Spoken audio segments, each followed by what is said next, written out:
Good morning, everybody, and welcome to Espresso with Carlo. Today, we are thrilled to have Kathryn Garcia, a fellow Brooklynite, I might add, who is one of the leading candidates for mayor. And I think people don't realize that the election is not far off, less than 10, 12 weeks away. So before I begin, let me thank our sponsors today. Bravo, and I see Ehab on. Ehab, thank you. Global Infrastructure Solutions, Halmar, Langen, Northwest Mutual, Siame Construction, STV Group, and Suffolk Construction. Thank you all for your support. Kathryn Garcia is a household name, I think, in New York City. She most recently served as commissioner of the New York City Department of Sanitation, where she led the reform for banning single-use plastics, launching organics recycling, and remodeling the way that trash is collected. Now, fun fact, you may not know this, Kathryn began her career as an intern at the Department of Sanitation.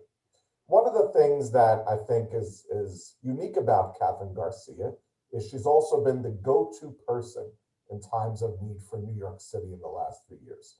She served as the food czar for the COVID-19 pandemic. She served as the interim chair of NYCHA, as the lead poisoning czar, where she diminished the number of children with elevated blood levels by 21%. I can go on and on and on about you, Kathryn, but I'm not, because we want to hear from you. So it's a pleasure to welcome Kathryn Garcia. Thank you so much for having me, and I'm thrilled to be here. I got into this race because I deeply love this city, and I actually also love doing the work and seeing the change that can be made when government is working really effectively. And we know that we're going to have to be super agile coming out of COVID and really working in partnership with our business community, our nonprofit community, as well as government, and really think about what the future can look like. We need to get this economy open and ensuring that those core city services are done well. People feel safe on the subway, kids get back to school, that the streets stay clean is imperative. I lived through the 70s and 80s. I know how long it will take to dig us out if we are not thinking strategically. But we also need to be thinking about the long term. And, many of you on this call I've worked with, whether or not that was in my role at DEP or at sanitation, on getting things built and prepping us for what we needed to see in the future. I do love, sanitation facilities are not necessarily the most embraced by their communities. But then they're built and they're like, oh, that's beautiful. Or is it open? Which is my favorite thing on the Marine Transfer Station at 91st Street. It's running. Are you sure? We have to make sure we are really driving home the fact that big infrastructure is required to support this city, and having a real focus on climate change and what we're going to need to do to both prepare ourselves as well as ensure that we're protecting the planet. And I am excited to be able to get into this conversation and ensure that I am the next mayor, because one, we need someone who knows how to get things done and can work together across many different stakeholders. So let's get into it. Let's get into it. So look, you're known in many circles as a crisis manager, right? And I can't think of more crisis than what New York City is going through now. Healthcare crisis, social justice crisis, economic crisis, infrastructure crisis. I mean, there's half a dozen things we can talk about. Tell me and our listeners, your vision for how do we get out of all this? Do you just focus on one thing, or do you take everything on heads on? This is a moment where you can't just be focused on one thing, because they are so intertwined.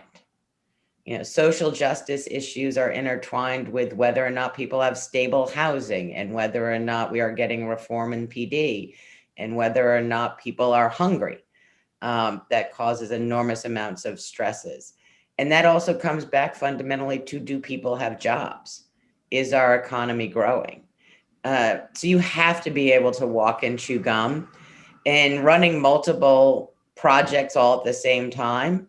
I have some experience with from my past roles. I actually literally had to resign from 4 different positions when I left government.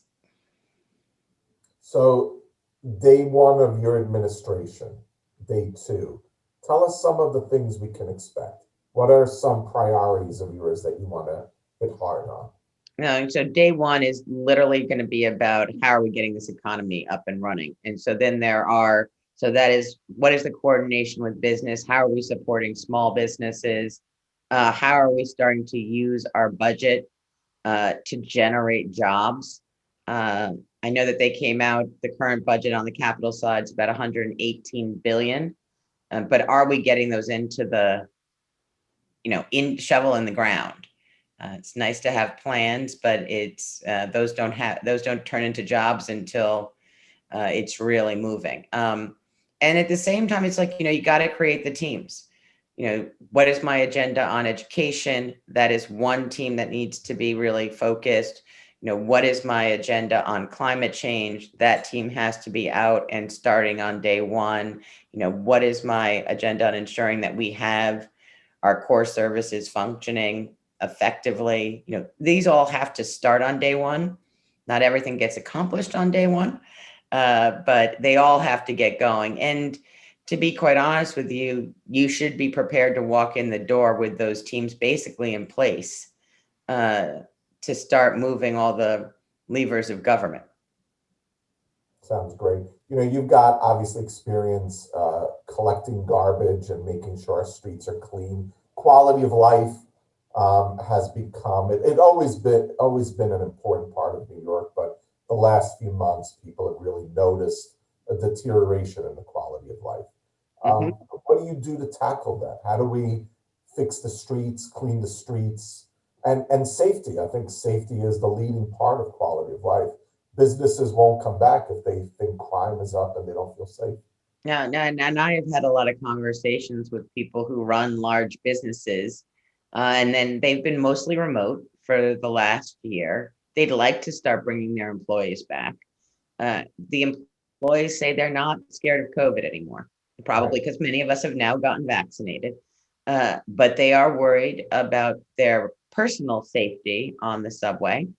And they are worried about the fact that they don't have childcare. And those are the 2 big pieces that when I'm talking to large employers, that they're saying the city needs to deal with.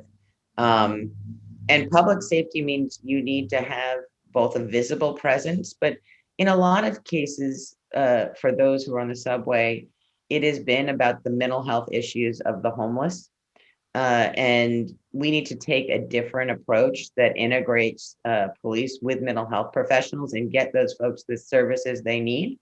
So they are not just sort of wandering and uh, engaging in what can be very scary for many people. I want to stay on the homeless issue for a minute. I know you've talked about moving from a shelter strategy to more of a permanent housing strategy. Can you tell our members what your vision on that is, and maybe talk a little bit about housing and affordable housing in general? Oh, certainly. So, the shelter system is very, very expensive and does not actually change the dynamic either for those neighborhoods or for the people who are unhoused. We know that housing ensures that you do well in school, that you can actually hold down a full-time job.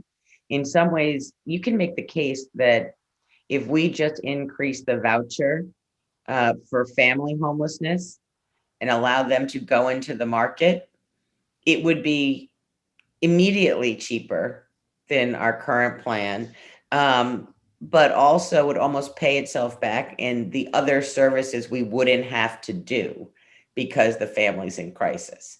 And then for folks who are straight homeless or single adults who often have underlying mental health or substance abuse issues, it is literally somewhat of a three-part strategy.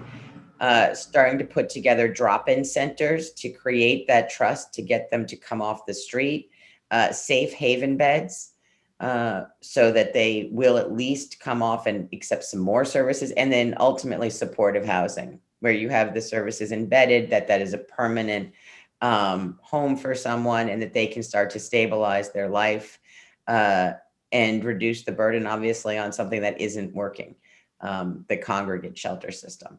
And so I do view it as a process. I mean, I'd love to say we could just get everyone into supportive housing tomorrow, but they often will reject that as an option. But on affordable housing more broadly, at the core of that has to be NYCHA. It is 400,000 people. It is deeply affordable, because you only ever pay 30% of your income. It is a disaster, as probably many of your members know. Yes. The blueprint is a good plan. We should be doing that as quickly as possible. Now that we not only have Ocean Bay, but Baychester, Murphy, and Betances that have gone through RAD, these are showcases for what public housing can look like, rather than what we know that it is right now, which is often very, very deteriorated. And that can be a real health emergency. If you're having a heart attack on a high floor and the elevator doesn't work, EMS is not getting to you in a timely manner. And so we need to just move the ball there as quickly as possible. And my assumption is that Greg Russ will still be the NYCHA chair, since he cannot be removed by the mayor. It is a combination of the U.S. Attorney's Office and federal HUD. And I actually think he's been doing a very good job of trying to keep that afloat and get the plan moving. We need to make sure that we're doing public-private partnerships and leveraging the capital to make those changes now. And then on affordable housing, I've committed to building 50,000 units of deeply affordable housing. But we also know that we may have some interesting creative options of whether or not that is converting hotels or converting office towers that nobody comes back to. I mean, I certainly don't want to take that off of our economic engine table, but we know that after 9/11, there were folks who weren't going back downtown, and we did a ton of conversions, or really the private sector did a ton of conversions. That it makes it much more of a 24/7 neighborhood. And when we think about what are we going to do to attract new business, attracting new business is about attracting people who want to be here, and having a more livable, interesting city helps us bring those businesses back. But the other thing I'm just going to say is we don't build enough housing at any income level. I mean, maybe we have enough $45 million apartments. I think that's been a little bit soft in the marketplace, but we don't build enough housing, and we make it far too difficult to build in this city. DOB, I as a commissioner should not have had to get an expediter to get my projects through. That needs a whole relook at, because the more housing we have, the better we'll be at being able to serve people in every income bracket. Agreed. Reforming city government, I think whoever the next mayor is has to be a clear priority. You mentioned DOB. I can tell you that the people watching us right now would all be fascinated by what do you do at DOB? What do you do with a bunch of agencies to streamline and make it easier to build? And give us some of your thoughts on that. So the first thing is much more transparency about where things are in the process, and real clarity around how the approvals are happening. But also having more engineers at DOB and not just plan examiners who can have that real conversation about where we're going. But also, if you're the fire department and you approve the damn plans, your inspector cannot come in and then say, oh, I'd like 5 more sprinkler heads here, and I'd like a heater in your fire alarm panel. holding up everything, and you just go round robin. Um, so those are two of my thoughts. And then, another thing is, why does the small business services still actually sort of run as a DOB if you're on the water? Right. Why is this Never different? understood. I just like, this seems to me an obvious place where we can put that together. And so, I'm also very open to ideas and thoughts from the industry about where were your pain points and how can we make that better? Because I know that I've had my experience and my pain points, but it's also about thinking about procurement. I know that sounds super boring, and I'm probably the only candidate who will ever talk about procurement. We love procurement reform, I should tell you. But our ability to do things, starts at the very beginning. OMB puts the money in your budget and then doesn't approve you using the money. And that takes forever. And then you've got all of the oversights before you even get to the controller, that don't seem have any urgency about getting something done. And I would say that there's so many oversights worrying about the fact that there might be fraud that nobody actually is held accountable for if there is fraud. They all think somebody else is going to pick it up, whether or not that's MOX or DOI or OMB. And this is when it finally gets there, before the whole agent or the law department. And then you go to the controller's office and it's the 30-day clock that gets reset because they ask questions every 29th day. We have to shrink all of those timelines and hold those agencies accountable for, okay, you can review, you've got like 5 minutes, let's do it. Right. It's not like the 24 contract hours, changes. 48 hours, right. Yeah. And one of the things, staying on this for a minute, a lot of the smaller companies, the engineers, the architects, the contractors, particularly in the MBE community, suffer because they're waiting on payments. They're waiting on all of this. And they don't have millions of dollars in line of credit to float them, or they don't have the next big job waiting. And they're the ones that are getting hurt the most. So we'd love to work with you and help solve these issues because they're critical. Yeah, no, there have been times literally where it's like, I'm like, we've got to move the money out, for some of these particularly smaller MWBE contractors. Because I was like, we literally invited them in and we're going to put them out of business. And pressing really hard to get, money to flow. That's amazing. Rezonings, building, city planning, obviously, there's so much talk about how people are anti-real estate, anti-development, anti-everything. We know that if you're not developing and building and, reshaping the landscape of the city, you're not growing the city, you're not providing services, et cetera. Give us a Mayor Garcia vision on development and building and all of that fun stuff. So, I wish that I could be a dictator and just say that I shall build, because I would like to see building, but this is going to actually have to be a change in strategy. Communities have to be spoken to earlier in the process and feel like they have some way of impacting what that is, rather than it is presented to them at the end and then it's just a fight. They need a little bit more of a blank whiteboard, where you talk about, my belief is you talk about, here are the goals, and here are you, like, let's talk about moving that forward. We know that you're not anti having homes for people.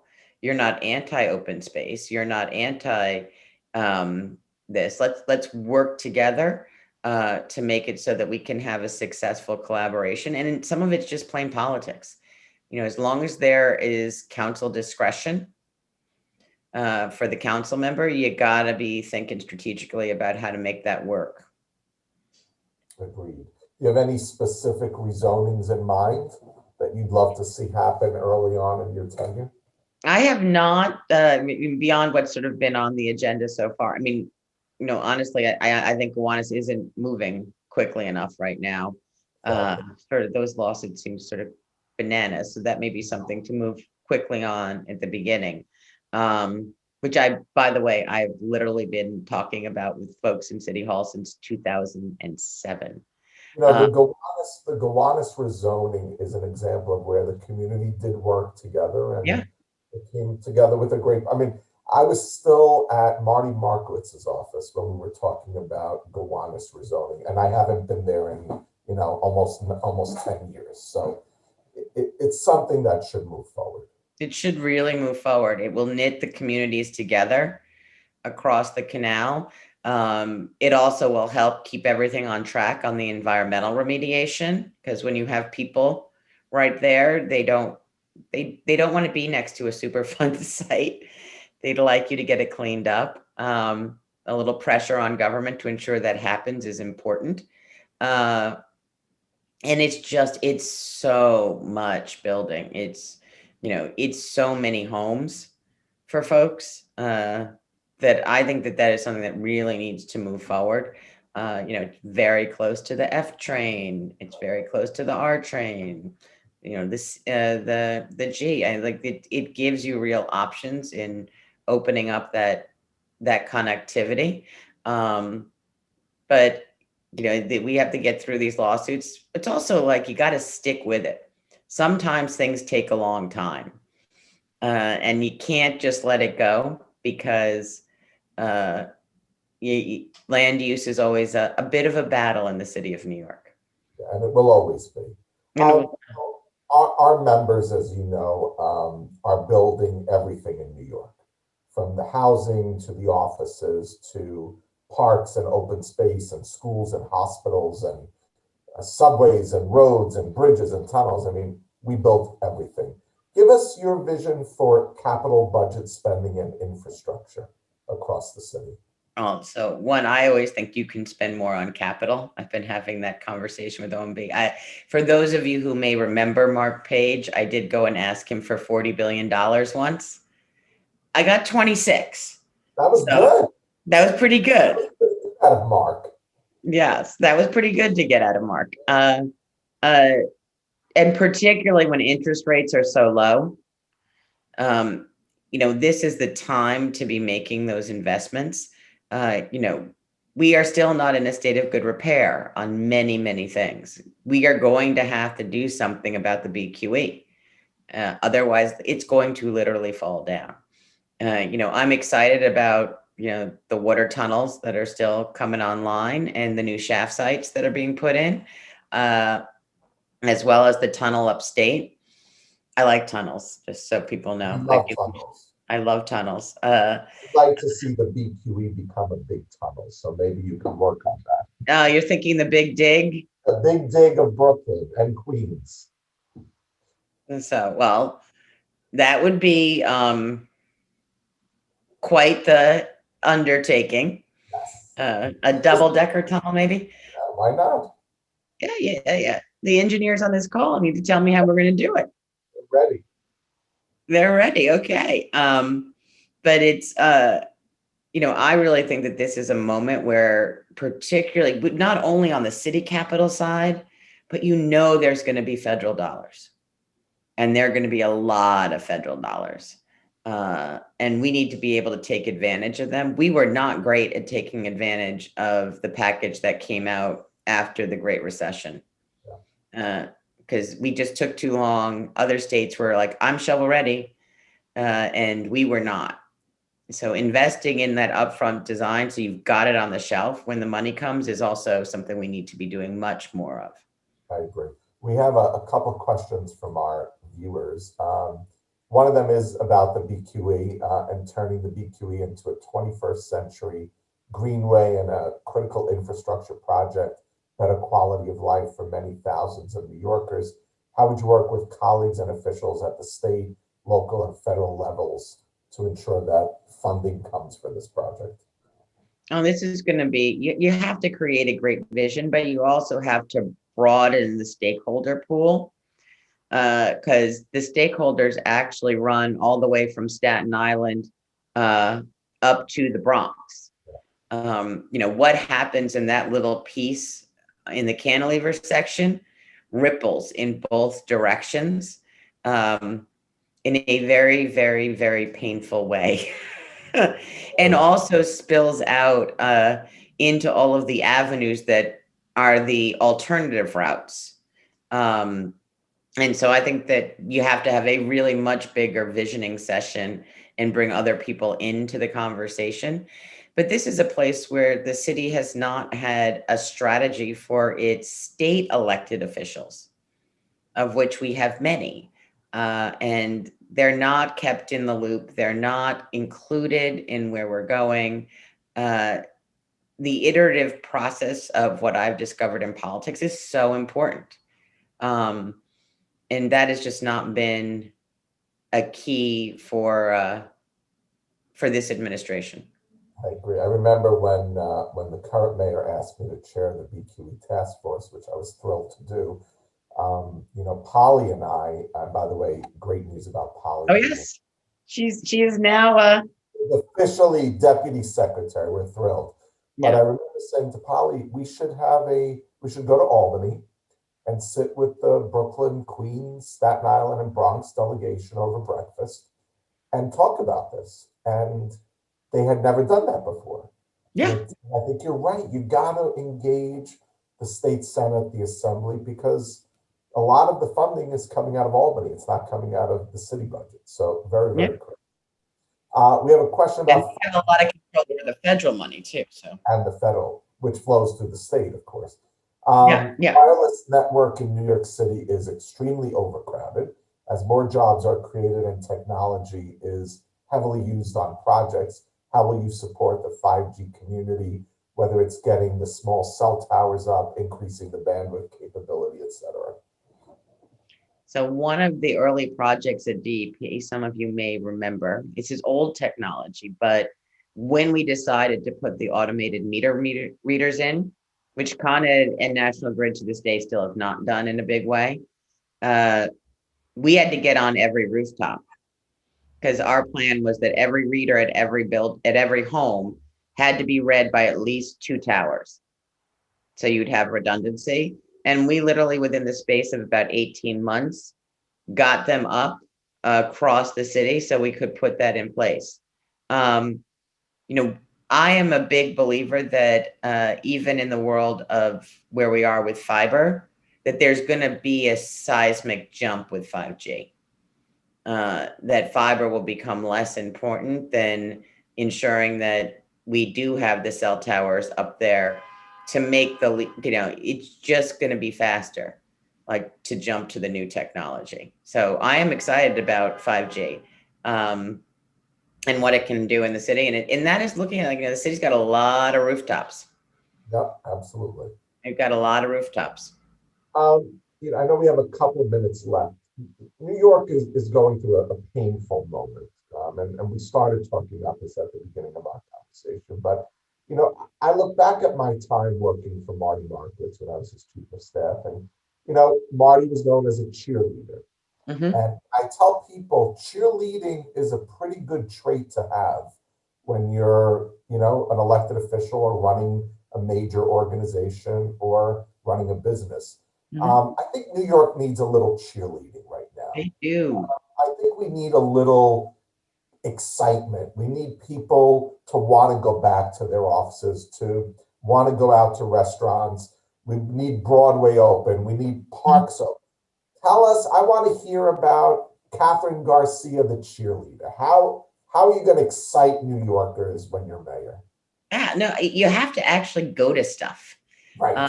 And you have to actually go and remind New Yorkers that there is all this fabulous different activities, whether or not that you want to go to a historic home or you want to go to Broadway or you want to go out to the Cyclones and take your kids to the best pizza place in the city or see the High Line.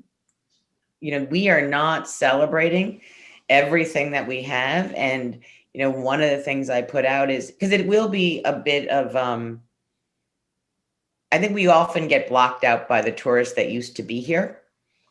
like, and we're way too cool to, go to that thing that everyone who flew in from somewhere else is going to. But they're not here right now. And so we should be our own tourists. There's so much to see. I took a staff member out because I was out in the Rockaways. She had never been out in the Rockaways. I was like, how is this possible? And she starts looking on Zillow.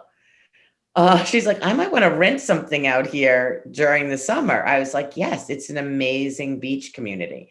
So being out there and having the mayor be out there is what I intend to do when I'm mayor. Like, I'm going to the Yankees. I'm going out to watch tennis. I'm going to, well, hopefully the Met Gala is the Met Gala again, though. That might require more wardrobe than I have. Yes. But everything that's fun, For that, wear whatever and it'll be cool. So it'll be cool, right? I should just go the opposite direction. right. And promoting, when I was at sanitation, I had strange partnerships. Like, we had an artist in residence who had a retrospective at the Queen's Museum. We had a fashion designer talking with us about textile waste who was like friends with Kanye. We can do cool stuff in this city. New York, for God's sake. Yes. Not everything here. You got everything. And we don't talk about the fact that we have everything. And so, that is the fun part of the job that I look forward to. And you get to eat everywhere. Right. So speaking of eating, we've been in lockdown for a year now. Have you found any great spots in your travels, either in your neighborhood in Brooklyn or across the city, that you've enjoyed and you're like, wow, I can't believe this is here and I didn't know about it? Well, I actually, this says up on Roosevelt Avenue, and I'm not going to remember the place that I got it, but went and got the most amazing empanadas from this Colombian place that I got way too many, and I think I ended up eating them for like a week. But my restaurants in my neighborhood are fabulous. It's always hard for me to leave my neighborhood because what would I like to eat? Would I like ramen noodles? Would I like Italian? Would I like American? I got it all. I'm extraordinarily spoiled. But New Yorkers are all spoiled, by the way, about food. They are extremely judgy. And I do believe that those of us who are lifers probably remember almost every good meal that we've ever had and can tell you how it was prepared. Well, as you know, I live in Bay Ridge, not too far from you. And oftentimes I say, well, this weekend I'm really leaving Bay Ridge and I'm going to go somewhere else. And then I don't, because I can walk everywhere and there's 30 great restaurants to choose from. And why do you have to leave? So, and it's like that in almost every neighborhood across the city. But right now, we want New Yorkers to venture out and spend money and visit other places. Yes, and rediscover NYC. That's right. Well, we are thrilled to have you here. We have one more question about the DOB. People love talking about the DOB. Reforms at DOB, do you have a sense yet of what you're thinking? Or are you going to put together a group of industry stakeholders to help you figure that out? Yeah, I have some thoughts of what I want, just about time and accountability. But I do believe that I'd like to have industry stakeholders at the table, because I'm going to miss something if I don't. And we might as well rip the Band-Aid off once. Right. But I don't want, this is not a task force for like a year that we study this. Thank you. This is like, could we do it before the inaugural so that on day one I can start? But we are ready. We've got members ready. One of the things we always say is we have, as part of our membership, some of the best engineers, architects, planners, designers, contractors, everybody. Let us help you. Yeah. Let us not be on a task force, but let us go into a NYCHA building and say, this is how we can rebuild this really fast and under budget and just get it done for the people there. Yeah, no, that is what I want to hear. I don't want to do task forces. I don't love task. It just takes too long. We don't have time. Gotta just build, and get the city moving. Get it moving. Garcia, it's been great to see you. I know you've got a busy day on the campaign trail. Tell us your website in case people want to visit it. Certainly, it's kg4nyc.com, and I'll drop it in the chat. And that's kgfornyc.com. That's an easy one. Well, you have a great day. Thank you for being on Espresso with Carlo, and everybody have a great day. Don't forget, it is the Building Congress's 100th birthday, and April 21st, we are hosting conversations with our charter members to celebrate the actual birth date of the New York Building Congress, which was April 21st, 1921. So we hope you'll watch it. Kathryn, good luck to you in the campaign, and we'll be seeing more of you. Have a great day, everybody. Thank you. Thank you.